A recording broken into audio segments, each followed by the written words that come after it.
Hello and welcome back. This episode is all about mobility, a basic need. We all have places to be. But how do we stay green when we're on the move? We're splitting this episode in two groups. Group A, for those who don't need a car, perhaps because they live in a big city. Group B, for those who are dependent on a car, but still want to minimize their climate impact from driving. In both cases, the fact remains, cars are by far the largest source of emissions of all traffic. But why is this? Well, cars are simply very inefficient. In order to move your body around, you need enough energy to move the entire car as well. On average, that's an extra 20 times your body weight. In comparison, a full public bus weighs roughly the same as its passengers. And here we are already at the core of the problem. Put simply, individual motor traffic is the worst of all options. So let's take a look at alternatives. All right, Group A, let's say you live in a big city. You probably have some transport options at your disposal.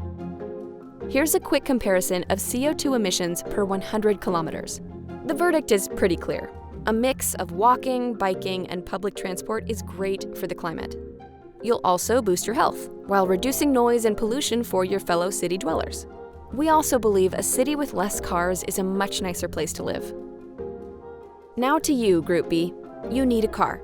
That's probably because you live more rurally or drive to work, but there are still ways to commute climate smart.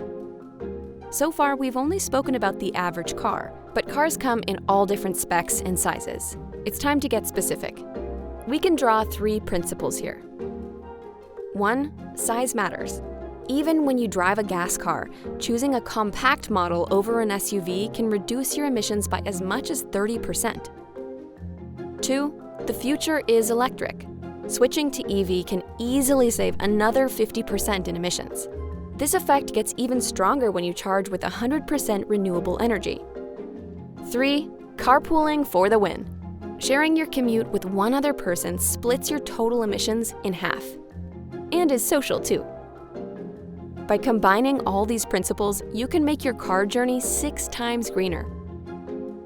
If this episode inspired you to change your commuting habits, you can update your mobility preferences in the Footprint editor. See you in the next episode.